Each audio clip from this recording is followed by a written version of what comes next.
आप सभी को नमस्कार। महिला सशक्तिकरण के लिए समर्पित कस्बा के आज के अंक में हम बात करेंगे भारतीय नारी शक्ति की मिसाल स्वप्ना बर्मन के साहस और सफलता की। एशियाई खेलों में स्वर्ण पदक जीतने वाली भारत की पहली हेप्टोथलीट स्वप्ना बर्मन दर्द और दरिद्रता के बीच रहते हुए सफलता की इबारत लिखने में कामयाब हुई। गरीबी और शारीरिक विकृति ने इस चैंपियन खिलाड़ी की राह में जीवन के हर मोड़ पर बाधा डालने की कोशिश की, लेकिन अपने साहस और समर्पण के दम पर स्वप्ना ने हर एक बाधा को पार करते हुए इतिहास में अपना नाम दर्ज किया। स्वप्ना ने हालांकि एशियाई खेलों में इतिहास रचने के बाद यह स्वीकार किया था कि उनकी प्राथमिकता सोने का तमगा हासिल करने से कहीं ज्यादा सरकारी नौकरी हासिल करना था, क्योंकि इससे न सिर्फ उनका बल्कि उनके परिवार की माली हालत सुधर सकती थी। इसके पीछे का कारण यह था कि स्वप्ना ने अपनी अब तक की जिंदगी गरीबी में बिताई थी, लेकिन इसके बावजूद उन्होंने इसे अपनी सफलता की राह की बाधा नहीं बनने दिया। स्वप्ना ने IANS से बातचीत में कहा, मैं जब अपने मोहल्ले में ऊंची कूद का अभ्यास करती थी और स्थानीय प्रतियोगिताओं में हिस्सा लेती थी, तब मेरा एक ही लक्ष्य था। मैं किसी तरह कोई सरकारी नौकरी पाना चाहती थी। उस समय वही मेरा सपना था। स्वप्ना अपने माता पिता की 4 संतानों में सबसे छोटी है। उनके माता पिता को अभी तक अपनी जरूरतों की पूर्ति के लिए संघर्ष करना पड़ रहा था।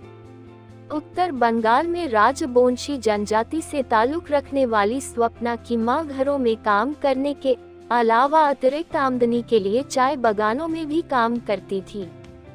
7 साल पहले लकवाग्रस्त होकर बिस्तर में पड़ने से पहले स्वप्ना के पिता पंचानन बर्मन के यहाँ वैन रिक्शा चलाते थे।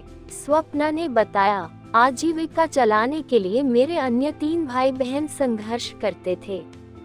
मैं सबसे छोटी हूँ, इसलिए मेरे पिता ने सोचा कि मैं खेलों से अगर कुछ कमा लूँ तो इससे परिवार को मदद मिलेगी।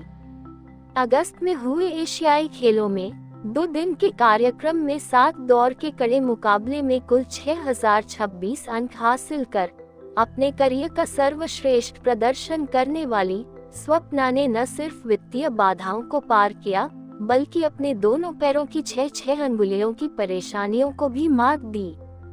उसने कहा, मेरी बस एक ही ख्वाहिश थी कि कोई नौकरी मिले।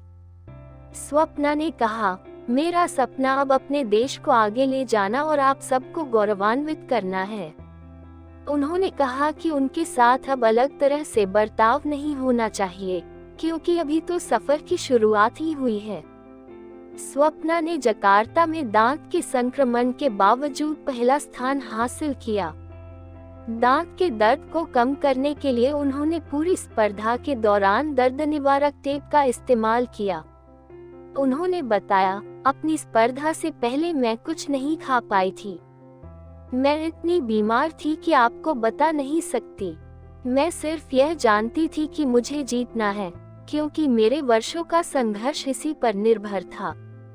स्वप्ना के इस सफर की शुरुआत घोषपारा गांव जाने वाली धान के खेतों की पगडंडी से हुई, जहां उन्होंने पहली बार दौड़ लगाई थी। ट्रैक व फील्ड एथलीट हरिशंकर रॉय को भी प्रशिक्षण देने वाले सुभाष सरकार लंबे समय तक स्वप्ना के कोच रहे। उन्होंने अपनी यादों को ताज़ा करते हुए कहा, मैंने सबसे पहले 2011 में जलपाईगुड़ी में स्वप्ना को एक झलक देखा था। वहाँ मेरे कुछ विद्यार्थी थे जिन्होंने मुझसे कहा कि सर, इसे अपने साथ कोलकाता ले जाए, वो बहुत अच्छी है। सरकार 1992 से भारतीय खेल प्राधिकरण (साइ) के प्रशिक्षक रहे हैं। उन्होंने कहा कि छोटी और गठीली कद काठी की स्वप्ना से शुरुआत में वह प्रभावित नहीं हुए, लेकिन रायकोटपारा स्पोर्टिंग एसोसिएशन के सचिव समीर दास ने उनसे स्वप्ना को अपने साथ ले जाने का आग्रह किया। साइ के पूर्वी केंद्र में 2012 में आने से पहले वह प्रशिक्षण लेती रही। सरकार ने बताया कि समीर का इसी साल जून में निधन हो गया, लेकिन उन्होंने चेतावनी दी थी कि स्वप्ना को अगर उचित मार्गदर्शन व प्रोत्साहन नहीं मिलेगा तो वह अपनी मां के साथ चाय बागान में काम करने लगेगी। वर्ष 2011 में लुधियाना में स्कूल स्तर की स्पर्धा में स्वप्ना को ऊंची कूद में स्वर्ण पदक मिला।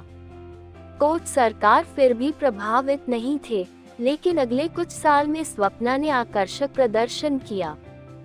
सरकार ने कहा, मैं उसकी प्रतिभा को देखकर हैरान था। वर्ष 2012 में उसने ऊंची कूद में 57, 61, 63, 67 और 71 अंक हासिल किए। उसने ऊंची कूद में जूनियर स्तर की राष्ट्रीय स्पर्धा में 2-3 बार रिकॉर्ड कायम की। वह औसत से बेहतर थी। सरकार उसके बाद स्वप्ना को ऊंची कूद से हेप्टाथलॉन में ले आए। उन्होंने कहा, उसके कद को लेकर ऊंची कूद में थोड़ी चिंता थी, लेकिन उसमें संभावना देखकर मुझे पक्का विश्वास था कि वह इसमें एशियाई खेलों में पदक जीतेगी। इसलिए मैंने उसे हेप्टाथलॉन में स्थानांतरित कर दिया। वर्ष 2013 में स्वप्ना ने अपनी पहली ही स्पर्धा में गुंटूर में रजत पदक हासिल किया। सरकार ने बताया कि उसके बाद उसने कभी पीछे मुड़कर नहीं देखा।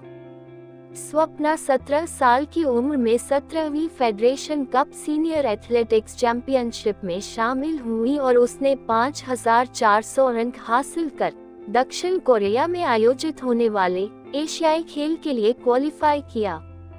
वर्ष 2014 के एशियाई खेल में वह 5वें स्थान पर रही।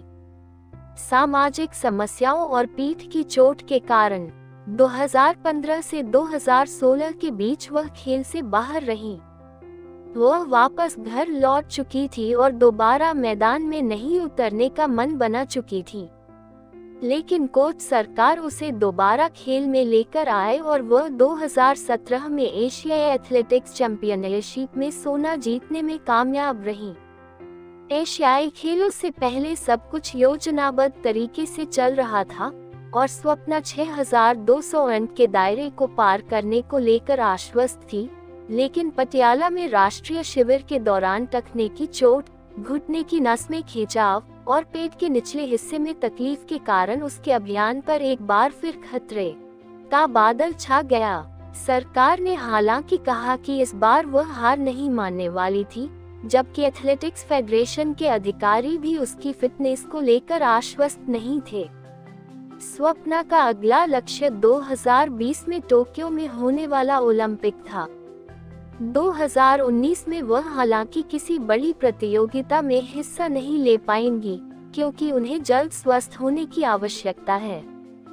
स्वप्ना ने कहा, अगर मैं दांत में भयानक दर्द के बीच पदक जीत सकती हूं, तो मुझे यकीन है कि मैं पूरी तरह फिट होने के बाद भविष्य में और बेहतर प्रदर्शन कर सकती हूं।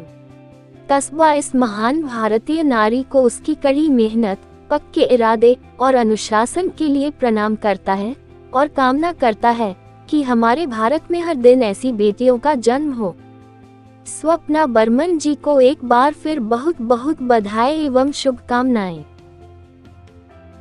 अगर आपको मेरा यानी कि सुनीता का यह प्रयास पसंद आया है, तो प्लीज चैनल को सब्सक्राइब जरूर कर लें और बेल आइकॉन के बटन को भी दबा दें, जिससे हर वीडियो की जानकारी आपको मिलती रहे। साथ ही लाइक और शेयर जरूर करें। आपके बहुमूल्य सुझावों की प्रतीक्षा में तथा मेरे द्वारा एक कभी न हार मानने वाली महिला स्वप्ना बर्मन जी की सफलता की कहानी सुनने के लिए आपका बहुत बहुत धन्यवाद। आभार। आपका दिन शुभ हो, मंगलमय हो।